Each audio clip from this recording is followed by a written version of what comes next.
selama 14 hari itu sudah turun sampai 10 kilo. Bukan exaggerate ya, bukan mengada-ngada ya. Itu memang antara hidup dan mati. Jadi saya 14 hari itu saya udah pasrah aja udah. Ini kayaknya udahan deh gitu ya. Kayaknya udahan deh gitu ya. Kalau memang udah diambil ya diambil aja lah gitu ya kan. Mau gimana lagi, udah memang saya udah pasrah aja udah. Jadi kita nggak ada, dengan kepasrahan itu mungkin apa Udah ya, ikhlas. kita ya. Sebelum menonton video lengkapnya, jangan lupa untuk like, comment, subscribe, dan tekan tombol loncengnya supaya kamu tahu next saya upload video apa. Halo, jumpa lagi di channel YouTube Rosi Melani. Terima kasih sudah berkunjung ke YouTube ini. Hari ini saya berkesempatan untuk ngobrol sama teman dari London namanya Bang Agam. Perkenalkan diri dulu dong supaya pemirsa YouTube tahu, oh Bang Agam tinggal di mana, asli dari mana Bang? Oke, baik. Ya, saya ini asalnya dari Langkat, Kabupaten Langkat, Sumatera Utara. Saya lahir dan dibesarkan itu di kota kecil namanya Pangkalan Berandan. Itu kota minyak pertama ditemukan. Wow. Kemudian setelah selesai menamatkan sekolah menengah atas, saya hijrah ke Jakarta untuk bisa bekerja macam-macam kerjaannya gitu ya, sampai terakhir saya jadi pekerja seni. Kata orang sih ya artis sinetron lah atau artis nih ya. Dulunya, tapi sekarang udah enggak lagi. Oke. Nah, Komersial terus juga iklan di TV. Kemudian 14 tahun saya di Jakarta ya, kemudian baru hijrah ke London pada tahun 2006. 2006. Setelah menikah. Istri orang Inggris ya? Saya kebetulan istri orang Uni Eropa, salah satu anggota Uni Eropa itu orang Prancis. Oke. Jadi kebetulan dia setelah menyelesaikan pendidikan kuliahnya di perhotelan dari Normandi, Deauville, dia menetap di sini sekitar tahun 2000-an gitu, 2000. Karena sudah jatuh cinta sama London gitu. Jadi dia menetap di sini sudah cukup lama, ada 20 tahun. Oke. Nah, kembali ke masalah soal kapan Bang Agam ngerasa ada simptom yang nggak enak badan dan seperti apa tanda-tandanya? Ya, baik. Terima kasih.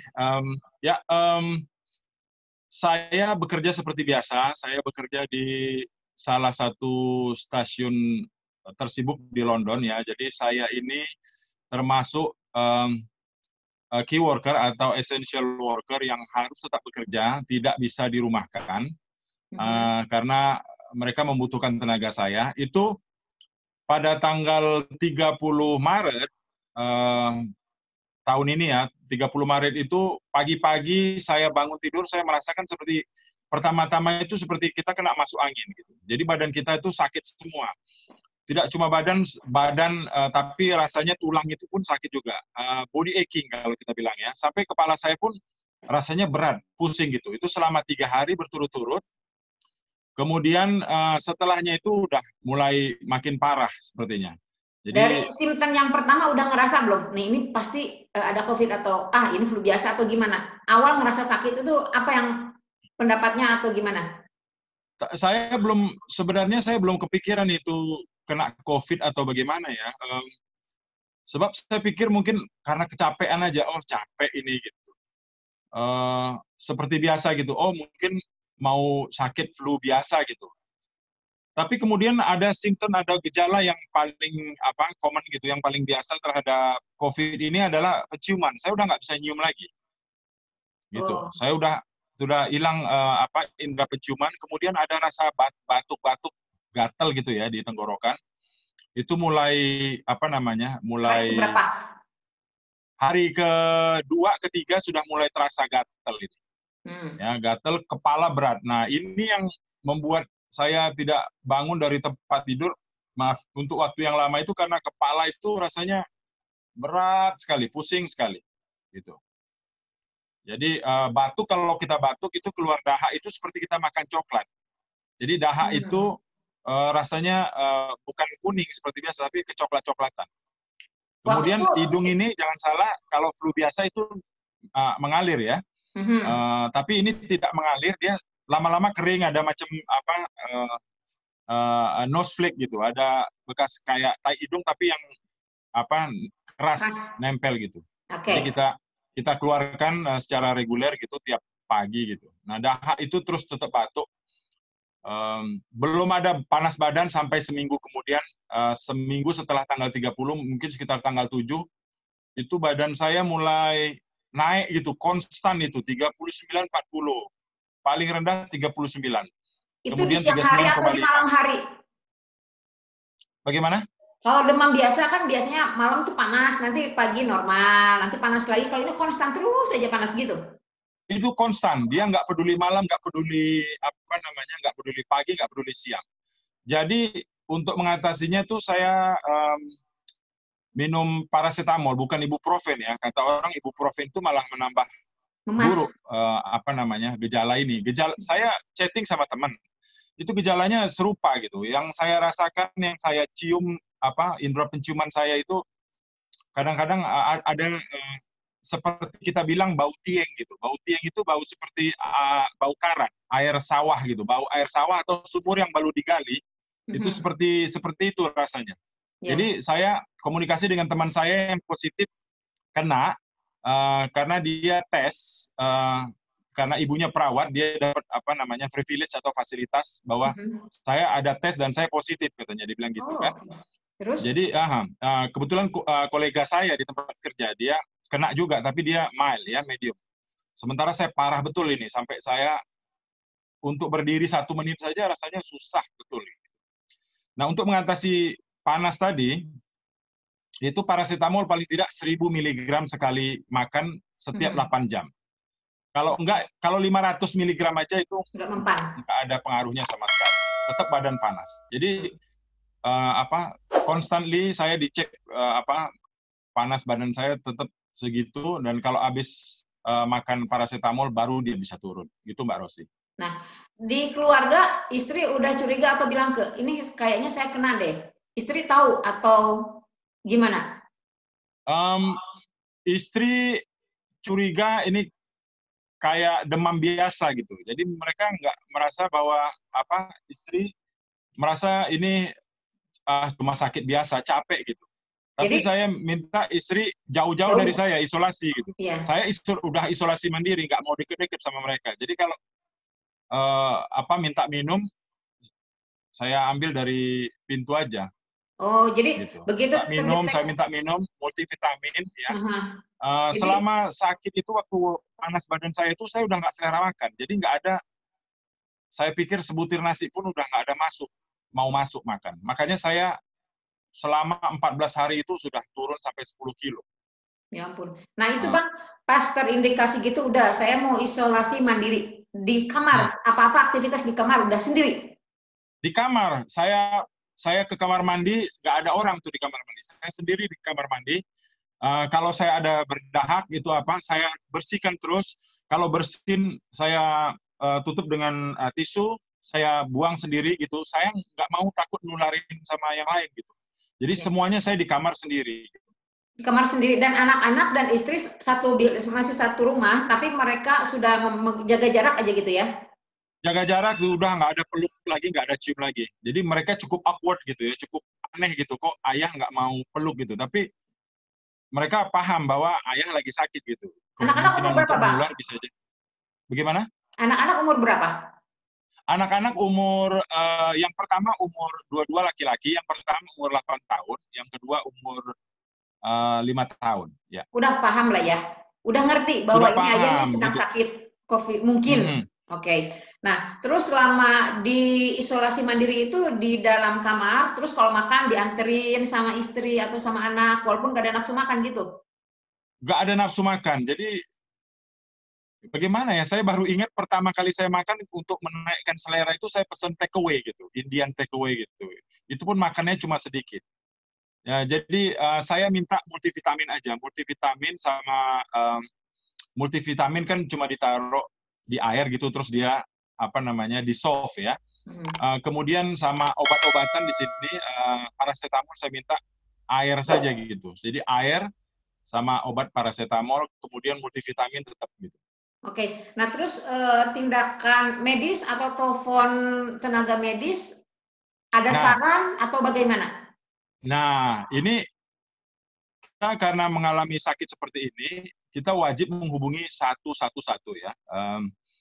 Nomor yang disediakan oleh NHS atau Badan Kesehatan Nasional Inggris untuk menginformasikan kepada mereka bahwa kita sakit. Sakitnya dengan gejala seperti ini ya. Mengarah kepada COVID. Nanti mereka akan memberikan arahan apa tindakan yang harus kita ambil gitu. Kemudian sudah 3 kali ditelepon, saya rasanya kok makin lama makin parah ini. Kok rasanya udah nggak bisa bertahan lagi nih, karena napas saya juga udah sesak kan. Hari ke-7 itu mulai napas sudah, kalau setiap batuk itu udah nggak bisa napas, udah tarik napas. Kemudian saya telepon, udah 3 kali saya telepon, akhirnya saya nggak kuat.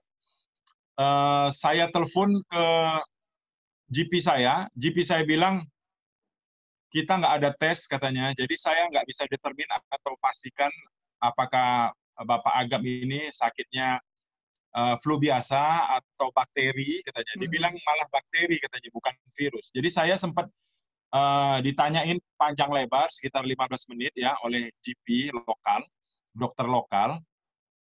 Kemudian diberikan antibiotik, dikirim antibiotik. Setelah saya telepon GP, setelah saya telepon GP atau dokter lokal, GP juga menyarankan saya untuk kalau memang lebih parah, teleponlah ambulans. Jadi saya sudah nggak kuat lagi. Saya sempat mengancam mereka kalau ini nggak bisa diatasi, saya datang ke rumah sakit pakai Uber atau taksi transportasi lain gitu ya. Datang ke rumah sakit. Mereka bilang jangan telepon ambulan. Saya telepon ambulan, kemudian ambulan memberikan respon.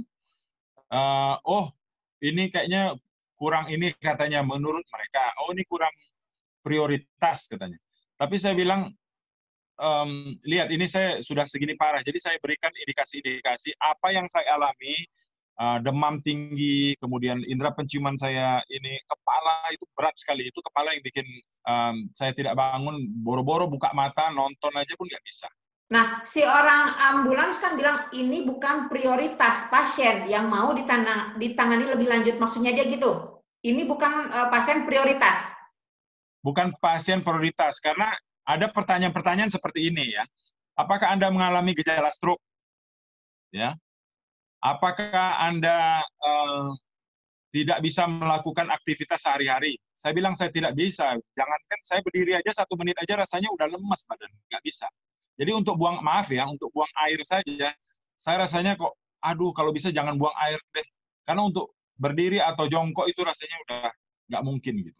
Oke. Ya. Jadi si tim ambulans itu bilang, Abang bukan yang pasien prioritas untuk mengindikasi bahwa ini COVID gitu maksudnya? Itu juga mereka katakan setelah saya telepon, mereka bilang, kami nggak garanti ambulan akan datang segera. Mungkin sekitar 5-6 jam. Tapi setelah saya kabarkan bahwa saya ini parah ini, saya udah nggak sanggup lagi nih. Mereka akhirnya dalam waktu 1 jam, belum 1 jam, mungkin sekitar 45 menit, mereka datang ke rumah.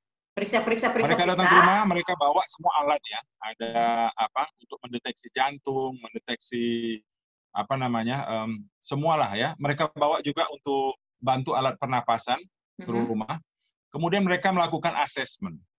Asesmen itu ada beberapa kriteria seperti gula darah, tekanan darah, kemudian jantung, semua mereka periksa. Kemudian mereka bilang mohon maaf, menurut regulasi pemerintah Inggris atau peraturan dia ada skornya. Kita ada skornya untuk asesmen ini waktu mereka datang ke rumah ada skornya. Bahwa skor Anda masih rendah katanya dibilang. Jadi kami tidak bisa membawa Anda ke rumah sakit untuk saat ini. Saya bilang tidak apa-apa. Kemudian mereka bilang lagi kalau ini makin parah nanti, coba hubungi kami lagi. Ambulans service atau ke nomor 111. Gitu. Jadi mereka pulang, saya tetap dengan pengobatan. Paracetamol untuk menurunkan berat badan. Nah, setelah si ambulans ini pergi nih ya, dikasih obat khusus atau tetap cuma paracetamol doang? Tetap dengan paracetamol. Jadi mereka tidak ada obat khusus. Oke. Tapi Bang Agam ada penyakit lain nggak? penyakit bawaan lain, Itu ada juga jadi diabetes? pertanyaan. Saya kebetulan tidak ada penyakit lain. Saya tidak ada diabetes, tidak ada asma, jantung, ginjal, segala macam. Jadi saya normalnya sehat seperti biasa. Tidak ada underlying Oke. sickness sebelumnya. Oke. Gitu. Mau ngobrol di luar ini, pernah dengar nggak Bang, yang di London tuh ada yang simpen, ibu-ibu yang mempunyai simptom yang parah, terus panggil ambulans, terus dokter bilang, ini bukan priority, sama dengan yang dibilang ke Mas Agam, karena udah diperiksa-periksa, ini bukan priority, dan tahu dong, besok lusanya atau besoknya dia meninggal. Pernah dengar nggak itu, cerita itu? Ya, saya tahu. Ya, disitulah kekhawatiran saya itu yang terjadi di Peckham ya. Seorang ibu beranak 2 atau beranak 3. Nah itu ya yang ceritanya itu. Ya, terjadi di Peckham di selatan London ini. Kebetulan dia telepon ambulan, tapi dia bilang, oh ini kok nggak prioritas, tapi karena sudah parah, sakit perut, dia merasakan diare juga. Akhirnya sehari atau 2 hari kemudian dia meninggal. Ada itu juga kekhawatiran saya. Tapi di lain pihak, saya juga merasa bersyukur tidak dibawa ke rumah sakit. Karena saya berpikir, entah saya bodoh atau bagaimana, saya berpikir kalau saya dibawa ke rumah sakit pun, saya baru sadari sekarang, dibawa ke rumah sakit pun bisa jadi semakin parah. Karena di situ semua orang bervirus. dengan tingkat atau gejala virus yang luar biasa gitu. Bisa jadi saya mungkin nggak selamat, nggak tahu ya, walau-walam. Tapi saya pikir ya udah, kalau memang di rumah saya tunggu sampai beberapa hari. Kalau memang masih menunjukkan gejala tambah buruk, saya telepon mereka. Tapi alhamdulillah saya bisa bisa sembuh gitu. Nah, dari datang si ambulans itu berapa hari kemudian? Membaik seminggu? Itu perlahan-lahan ya. Dari datang ambulan itu sekitar 3-4 hari saya udah mulai udah ada kurang gitu ya. Tapi nafsu makan masih belum, susah. Nafsu makan. Jadi tapi saya paksa. Karena begini, kalau kita sakit, itu satu-satunya cara untuk melawan penyakit itu adalah nutrisi makanan kita. Jadi apa yang kita miliki di badan kita. Kalau cuma multivitamin saja, itu rasanya tidak cukup. Karena kita butuh dari nasi saja kan banyak zat-zat di situ ya. Ada gula di situ, ada vitamin B, vitamin D di situ semua ada ya. Jadi kita harus makan. Jadi saya paksakan walaupun saya rasa tidak ada selera makan, saya harus paksakan makan karena inilah satu-satunya cara untuk melawan virus ya. Gitu. Jadi setelah 3-4 hari saya sudah mulai pulih, saya keluar, saya menghirup udara segar gitu ya, saya mencari matahari untuk untuk menambah vitamin D mungkin ya, atau paling tidak secara psikologi. Kalau saya keluar itu saya pikir, oh ini udara cerah, saya harus positif, saya harus lawan ini, karena satu-satunya cara, nggak ada yang bisa kita lakukan adalah kita melawan penyakit ini. Jadi kita jangan diam aja di rumah, tidur, berbaringan, itu nggak akan membantu sama sekali untuk mengurangi serangan virus ini. Itu menurut saya. Dari terdeteksi mulai sakit nggak enak badan dan sampai sembuh total berapa hari? Saya sembuh total sampai saya bisa bekerja itu sekitar 28 hari. 28 hari sembuh total. Hampir sebulan ya? Hampir sebulan, karena sekitar 3 minggu itu masih lemas badan. Ya, jadi kita sehat. Kondisi tiap orang mungkin beda-beda ya? Beda-beda gitu. Jadi 2 minggu, 14 hari saya baru ingat tuh. 14 hari pertama, bukan exaggerate ya, bukan mengada-ngada ya. Itu memang antara hidup dan mati. Jadi saya 14 hari itu saya udah pasrah aja. Ini kayaknya udahan deh gitu ya? Kalau memang udah diambil ya diambil aja lah gitu ya kan. Mau gimana lagi, udah memang saya udah pasrah aja udah. Jadi kita nggak ada, dengan kepasrahan itu mungkin kita ya sudah ikhlas aja gitu. Karena kita tahu banyak yang bukan 3% yang saya baca melalui data setelah saya kali-kalikan. Ternyata fatality rate-nya itu bukan 3%, tapi sampai 7%. Dari yang sakit itu 7%-nya itu pasti meninggal. Itu hitungan di Inggris atau di seluruh dunia? di seluruh dunia. Jadi kalau dibilang 3% itu bohong. Di Inggris sendiri saya cek itu 7%. Nah, kan kita bisa menghitung ya, 38.000 sekarang. Yang meninggal berapa? Ini saya Jadi, baru mau ngecek nih, sekarang berapa sih Bang yang korbannya? Korbannya berapa ya? 38.000 kan yang meninggal. Jadi 38.000 dibagi berapa yang kena COVID. Nah, itu nanti muncul berapa persennya. Kita berapa totalnya gitu. Oh, UK sampai dengan sekarang yang positif 274.762, yang meninggal 38.489. 38.000. Jadi matematikanya 38.000 bagi 274 begitu kan? Ya. Nah, itu keluar nanti persentasenya berapa? Yang meninggal itu berapa persen? 7%, bukan 3%. Jadi tingkat fatality-nya luar biasa gitu. Jadi saya sudah pasrah aja, berserah diri aja. Mungkin dengan itu ya positif ya. Iya. Gitu. Daripada pas masuk kantor ya, nelfon sama office, oh saya mau mulai kerja nih, ada yang nahan nggak? Jangan dulu, kamu harus tes dulu, apakah kamu udah negatif baru boleh kerja atau udah mereka percaya kamu udah sembuh gitu. Ada tes lagi nggak? Nah, itu saya harus telepon ke satu-satu dulu untuk memastikan boleh kerja nggak. Karena bukan saya yang jadi masalah, tapi kolega saya. Iya. Gitu. Saya punya tanggung jawab moral untuk menjaga kolega saya tidak terpapar gitu. Kemudian manajer saya bilang, silahkan datang kalau sudah kira-kira sudah habis masa pemulihannya, kecil kemungkinan untuk terpapar. Namun begitu saya tetap meminta untuk menggunakan masker. Bukan untuk saya lagi, tapi saya bilang tadi tanggung jawab moral, ya untuk melindungi kolega saya supaya jangan terkena. Bahkan saya minta sama mereka jangan deket-deket sama saya gitu. Saya nggak tahu gitu apa ini sudah habis total atau belum. Ya jadi harus lebih jangan baper ya kalau orang menjauh dari kita, karena ya itu tindakan preventif ya. Tindakan preventif, bukan. Jadi waktu pertama Bang Agam kena ada simptom itu juga curiga nggak, atau menyalahkan ini gara-gara deket si ini nih, oh ini gara-gara di office nih, nggak ada rasa itu karena siapa atau dari mana udah nggak mempersalahkan? Saya kurang tahu di mana kenanya, karena saya key worker, saya bertemu dengan ribuan orang.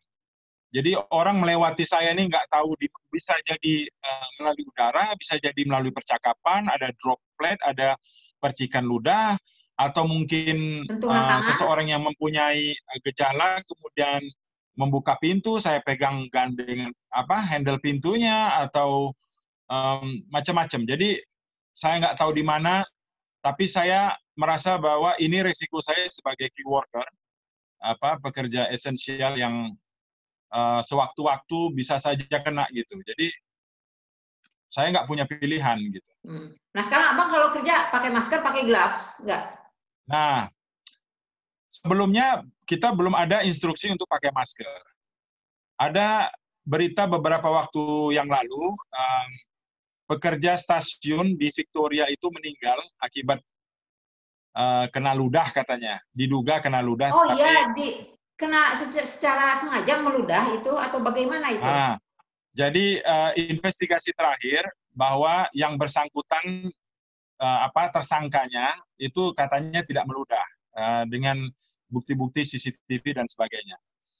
Tapi setelah pemberitaan bahwa seorang pekerja rel atau pekerja stasiun meninggal, itu ada instruksi kemudian dari kantor untuk menggunakan masker. Mungkin mereka takut disu juga atau dituntut oleh serikat pekerja ya. Jadi kita mulai menggunakan masker sejak berita itu diturunkan. Itu kira-kira seminggu atau 2 minggu yang lalu ya. Gitu. Jadi sampai sekarang kita pakai masker untuk untuk preventif ya, untuk tindakan pencegahan. Nah, satu lagi Bang, sebagai kita warga Indonesia di luar negeri, tentunya ada perhatian khusus dari pemerintah setempat, maksudnya dalam hal ini adalah KBRI. Sejauh mana pertolongan KBRI atau perhatian KBRI terhadap warga negara Indonesia yang mengalami sakit COVID ini? Ataukah Abang memang lapor, saya sakit atau gimana? Ya. Kebetulan di sini komunitas warga negara Indonesia di UK ini cukup kuat luar biasa. saya melihat tingkat solidaritasnya tinggi. Jadi sewaktu saya sakit, saya mungkin tidak ada waktu lagi untuk melapor ke Satgas COVID KBRI. Kita punya Satgas sebenarnya ya. Ada Pak Bagas di situ, ada Ibu Dona ya. Salah seorang warga yang melihat saya, ada seorang sahabat itu melihat saya di media sosial sedang sakit, terus menghubungi KBRI. Halo KBRI, itu ada warga yang sakit, ini namanya ini, nomor teleponnya ini. Kemudian Satgas KBRI menghubungi saya. Bagaimana gejalanya, apa yang bisa kami bantu gitu. Jadi saya luar biasa gitu ya tanggapan dari KBRI di sini terhadap warga-warganya. Memperhatikan dengan baik gitu. Bahkan saya ditawarkan untuk dikirimkan obat-obatan, sanitasi, masker, bahan makanan gitu. Luar biasa kan, ada beras, ada Indomie gitu. Jadi saya dalam hal ini berterima kasih kepada KBRI, khususnya Satgas COVID-19 ya dari KBRI London yang telah memberikan perhatian, bersusah payah ya untuk tetap memperhatikan warganya, memantau warganya, siapa-siapa saja yang terkena sakit ini. Jadi saya memberikan apresiasi yang sangat luar biasa gitu kepada Satgas COVID KBRI. Nah, terus buat teman-teman yang masih awam dengan simptom-simptom yang sekarang mungkin agak flu atau bagaimana, ada pesan nggak, Bang? Jadi saya pesannya begini ya, kalau memang tidak perlu untuk berkumpul atau bergabung dengan teman-teman atau kolega, lebih baik kita diam di rumah. Kita sendiri kan sudah mendapat bantuan dari pemerintah ya, jadi kita lebih baik diam di rumah untuk mencegah sampai virus ini benar-benar berlalu dari kita ini ya, dari dunia ini gitu. Kalau ada flu gejala itu, terus langsung hubungi 111. Kalau di UK hubungi 111 NHS, kemudian hubungi juga GP atau dokter setempat. Jangan lupa tetap beraktivitas ya, karena satu-satunya cara untuk melawan virus ini adalah tetap bergerak badan kita. Multivitamin, terutama vitamin C, jeruk ya, orange itu, kemudian jahe ya, air rebusan jahe atau kayu manis atau cengkeh gitu ya, itu cukup membantu gitu. Kemudian kalau memang kita ada gejala, coba jauh dari anggota keluarga kita, karena kita tidak ingin menularkan kepada anggota keluarga kita yang lain, karena kita tidak tahu seberapa parah, karena setiap orang itu berbeda tingkatannya. Seberapa parah itu terkena kepada istri kita atau suami kita atau anak kita. Ya, seperti anak saya misalnya punya asma. Saya takut kalau dia kena kesempatan untuk survive-nya itu lebih kecil gitu. Iya. Ya. Tapi alhamdulillah orang rumah semua sehat ya saat ini. Semua sehat, alhamdulillah. Kebetulan tidak ada yang kena karena saya tetap menjaga. Saya ludah, saya lap semua terus. Saya bersihkan semua. Jadi saya tidak mau sampai mereka kena gitu. Kamar mandi saya bersihkan semua. Kalau saya ada meludah atau karena kan ini kan kita batuk ya terus udah. Jadi kita tetap jaga kebersihan, jangan sampai berbahaya bagi kita atau berbahaya bagi orang lain di sekitar kita juga. Oke, makasih ya Bang ya. Sharing ceritanya. Sama-sama. Sehat selalu, sehat terus, baik Bang Agam, teman-teman rekan kerja yang selama ini itu key worker itu penting banget ya, karena transportasi di London itu sangat fatal bagi keperluan orang-orang London juga. Ya, sehat selalu ya sama keluarga, salam. Sama-sama. Terima kasih Mbak Rosi ya. Salam juga untuk seluruh warga Indonesia di London dan di UK pada umumnya. Oke, terima kasih yang sudah nonton channel YouTube Rosi Meilani. Semoga video ini ada manfaatnya. Dan jangan lupa untuk like, comment, subscribe, dan tekan tombol loncengnya supaya kamu nanti tahu kalau saya next mau upload video apa. Oke Bang, terima kasih ya. Bye. Sama-sama Mbak Rosi, terima kasih. Waalaikumsalam.